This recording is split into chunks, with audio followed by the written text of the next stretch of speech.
The discovery. The Antarctic Research Station shuddered against the howling winds. Dr. Elena Volkov squinted at her readings, convinced the equipment had malfunctioned again. The energy spikes from beneath 2 miles of ice had persisted for weeks, growing stronger each day. "Are you seeing this?" she called to her colleague, Dr. Marcus Chen, who was hunched over his own monitors. "Impossible," he muttered, adjusting his glasses. "The signatures are getting stronger.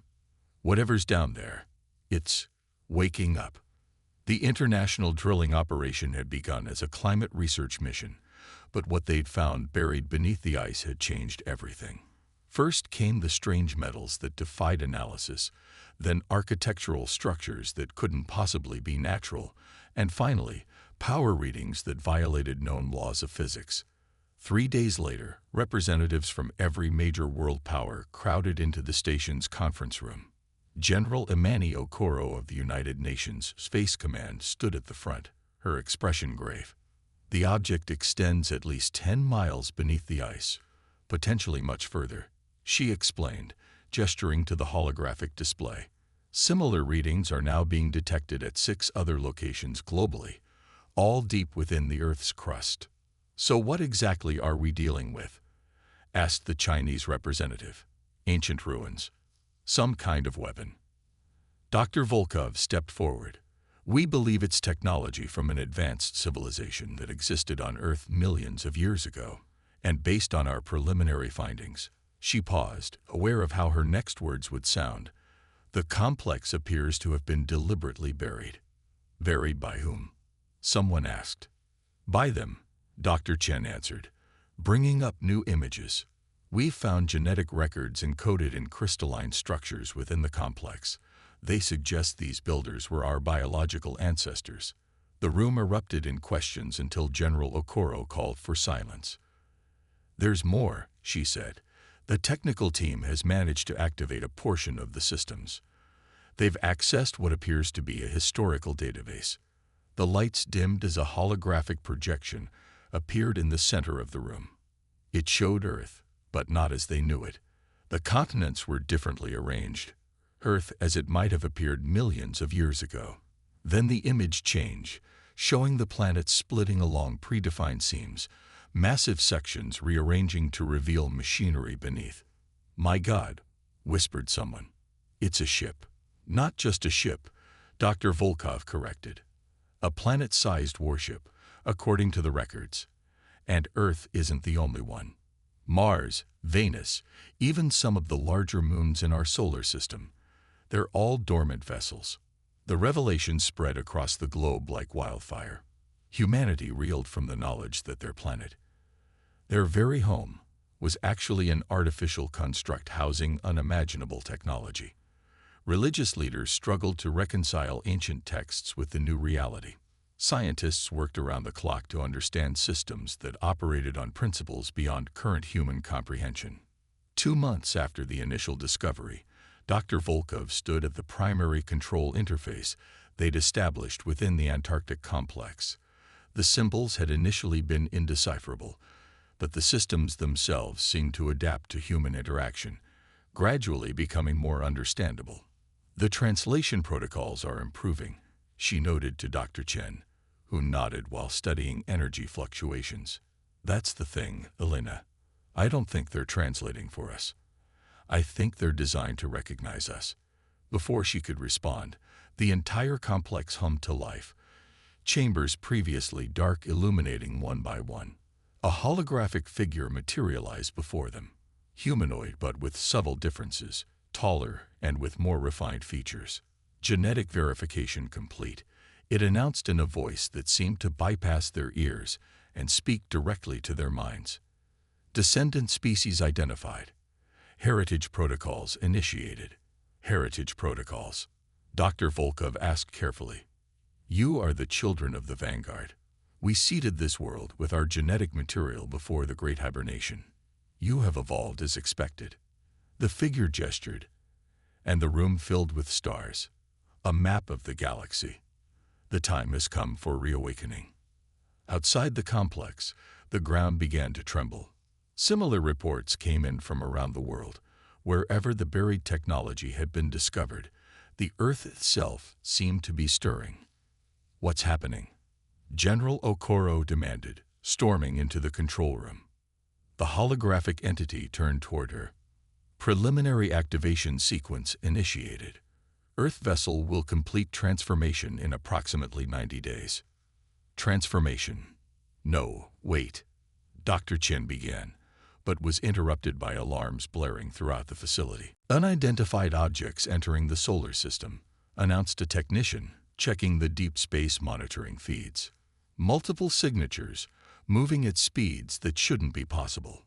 The holographic map shifted to show a fleet of vessels approaching Earth's solar system from multiple directions. The entity's expression changed, displaying what might have been concern. "Concordat vessels detected. Defensive protocols now priority." "Concordat? Who are they?" General Okoro asked. "Those who hunted us. Those who feared us. Those who drove us into hibernation," the entity replied. "They have detected our awakening." Within hours, the alien fleet entered the outer solar system, positioning themselves in a defensive formation. Earth's government scrambled to respond. Military forces worldwide placed on high alert, despite the futility of conventional weapons against such advanced technology. The first communication arrived 24 hours later, broadcast simultaneously on all Earth frequencies. "People of Earth," began the message, translated into all major human languages. "I am High Admiral Zren of the Galactic Concordat. We have detected the activation of prohibited vanguard technology on your world. You have unknowingly awakened weapons of mass destruction that threaten the stability of this entire sector." The message continued, displayed on screens worldwide. "Cease all activation procedures immediately. Your species has been contaminated by vanguard influence, but you may still be saved. Representatives will arrive to oversee decommissioning procedures. Resistance will necessitate more extreme measures for the greater good of galactic peace." World leaders gathered in emergency session at the United Nations. The Concordat had provided 48 hours for Earth's response before their representatives would arrive. "They're afraid," Dr. Volkov argued before the assembly. "The vanguard, our ancestors, must have been incredibly powerful for the Concordat to react this way after millions of years. Or incredibly dangerous," countered another delegate. "We know nothing about this conflict. Perhaps the Concordat had good reason to fear them." The holographic entity, now referring to itself as the Guardian Protocol, provided what information it could. The Vanguard had been a spacefaring civilization spanning thousands of worlds. When threatened by the expanding Concordat, they created the planet ships as both sanctuaries and weapons of last resort. "We cannot simply surrender technology we barely understand to unknown aliens who've arrived with an armada," General Okoro stated. "But neither can we risk provoking them into attacking Earth." As the debate continued, something unexpected happened. The dormant systems began activating themselves, responding to the Concordat's presence. Energy readings spiked worldwide as ancient machinery stirred beneath the planet's surface. "It's an automated defense response," Dr. Chen explained, analyzing the data. "The systems perceive the Concordat as a threat and are preparing countermeasures." The deadline approached. Humanity found itself caught between ancient enemies in a war they hadn't known existed until days ago. The Concordat Ambassador shuttle entered Earth's atmosphere precisely when promised, landing at a designated site in neutral Switzerland. The delegation that emerged was strikingly diverse, 6 different species, each more alien than the last. The lead diplomat, Admiral Zren, stood 9 feet tall with iridescent scales and 4 arms. "Your species stands at a precipice," Zren addressed the assembled human representatives. The Vanguard were genocidal conquerors who nearly destroyed galactic civilization. Their planet ships annihilated entire star systems. We cannot allow such weapons to reactivate. "These are serious allegations," responded the UN Secretary General. "But we've only just discovered this technology ourselves. We need time to verify these claims." "Time is precisely what we cannot afford," Zren replied. Already the dormant systems awaken. Our sensors detect energy buildups consistent with Vanguard weapons preparation. If full activation occurs, we will have no choice but to neutralize this planet. As the negotiations continued, Dr. Volkov and Dr. Chen made a breakthrough in the Antarctic complex. The Guardian Protocol had granted them deeper access to the historical archives. The Concordat is lying, Dr. Volkov realized, reviewing the records. The Vanguard weren't conquerors, they were refugees.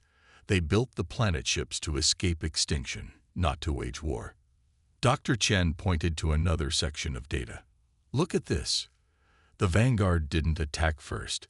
They were systematically hunted down because their technology threatened the Concordat's control. We need to show this to the delegation immediately, Dr. Volkov said, compiling the evidence. But they were too late. In orbit, the Concordat fleet had detected the increasing activations and moved to intervene.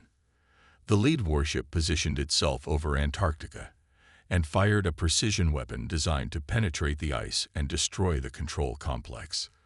The beam never reached its target. Seconds before impact, a shimmering barrier materialized above the research station. The energy weapon dispersed harmlessly against it.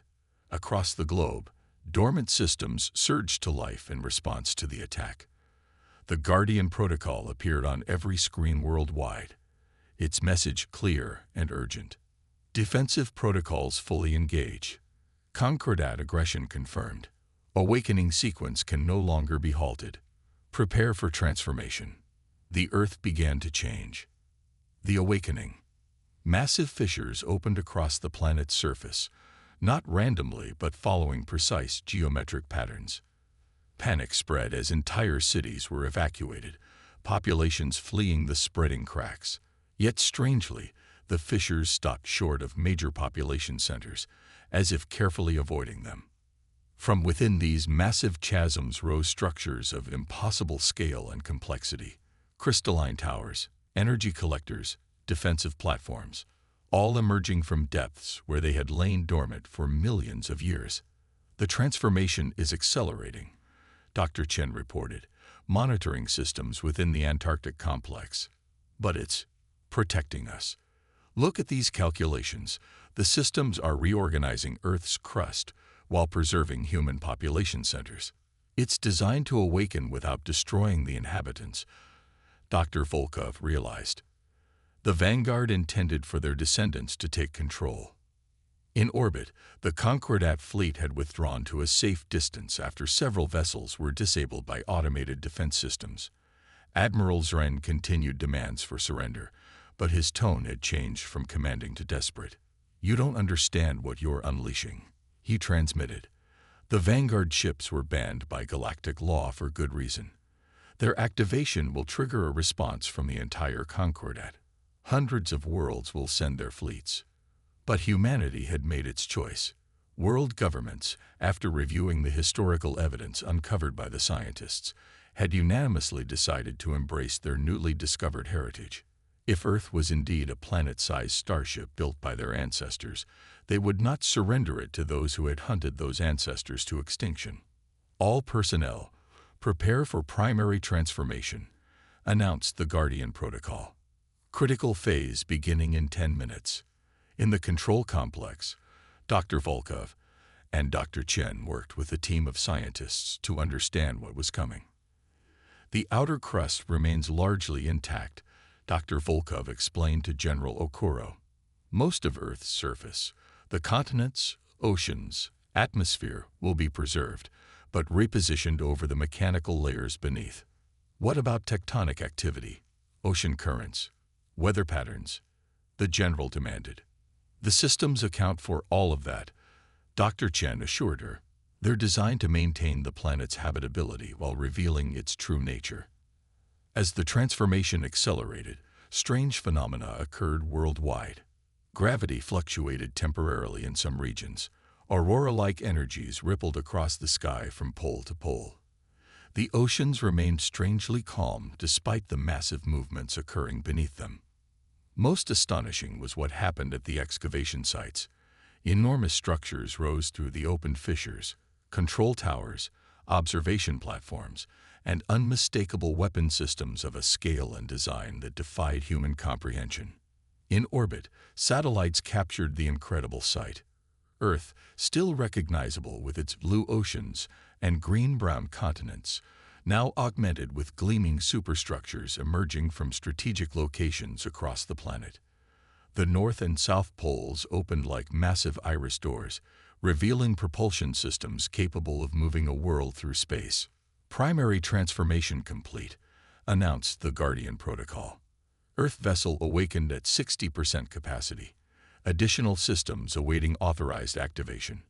The Concordat responded exactly as Admiral Zren had warned. Within days, reinforcements arrived. Hundreds of vessels from dozens of species, forming a blockade around the solar system. "This is your final warning," came the unified message from the Concordat High Command. "Deactivate the Vanguard vessel or face immediate elimination. We have positioned planet cracker weapons at strategic locations. Surrender is your only option." Humanity's response came not in words but in action. At the Antarctic Control Complex, now transformed into a towering command center rising miles above the ice sheet, Dr. Volkov and Dr. Chen made a discovery that changed everything. "These interfaces," Dr. Volkov said, examining newly revealed control systems, "they're designed for direct neural connection with human operators."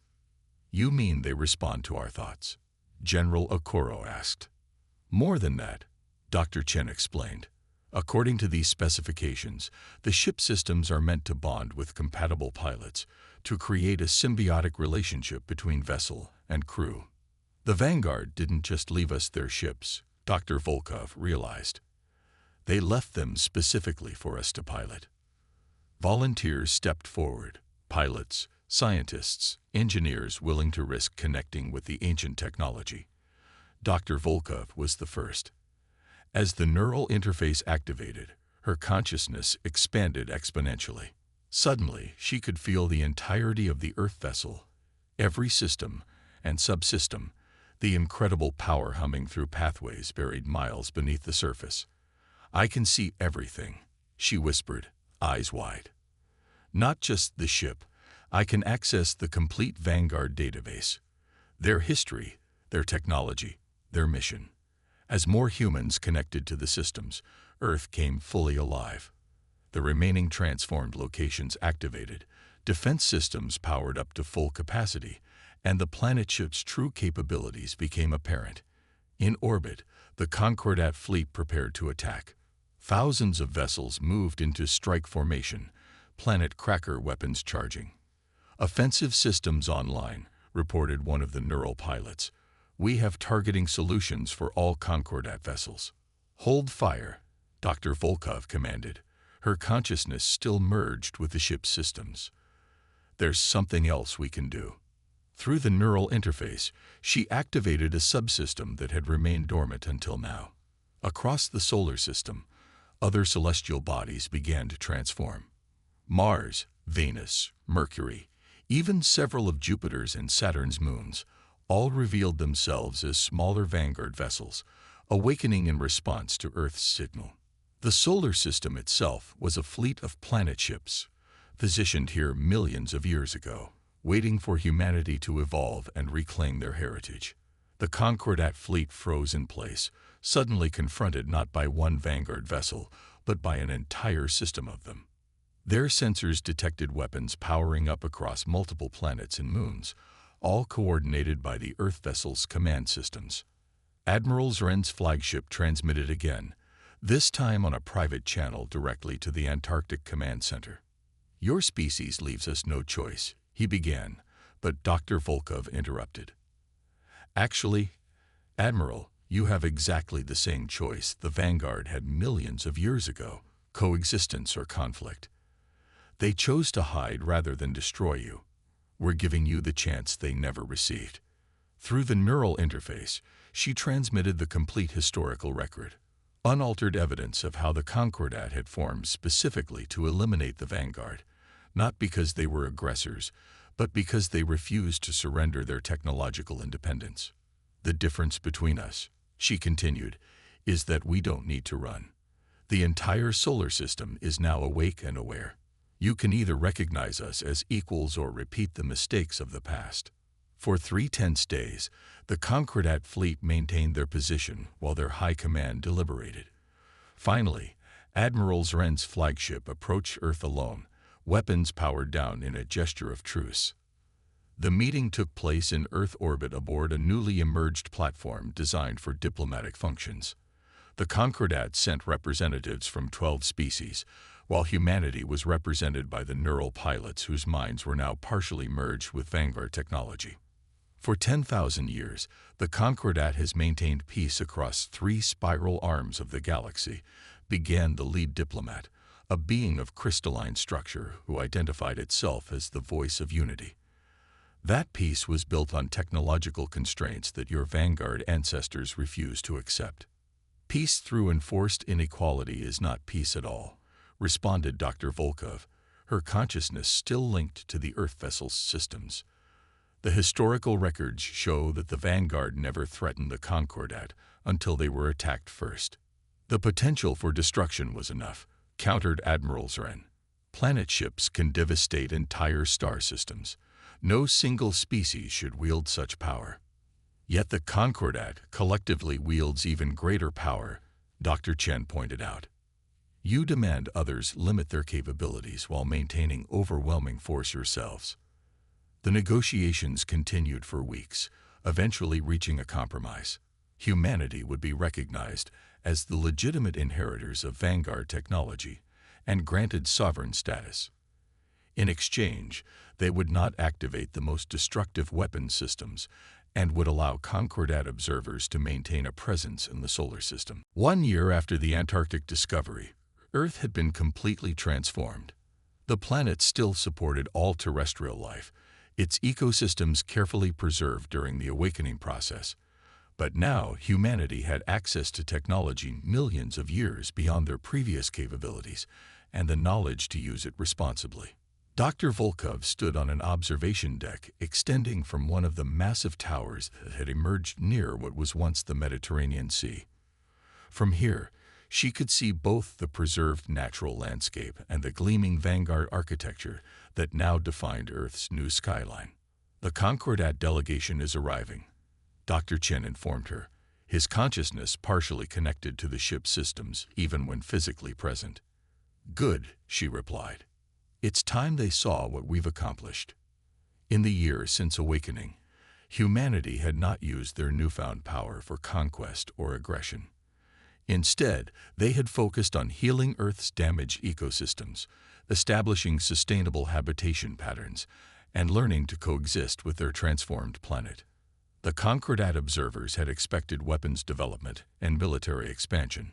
Instead, they found a species using planet ship technology to create rather than destroy. They still don't trust us, Dr. Chen noted as they watched the Concordat shuttle approach. Trust takes time, Dr. Volkov replied. But they're beginning to understand what the Vanguard always knew, that the greatest technology isn't about destruction. It's about potential. As Earth prepared to take its first tentative steps into the wider galaxy, humanity carried with them not just the incredible power of their awakened planet ships, but also the wisdom to use that power with restraint. The galaxy that had trembled at their awakening now watched with cautious curiosity as the children of the Vanguard reclaimed their heritage and charted their own course among the stars.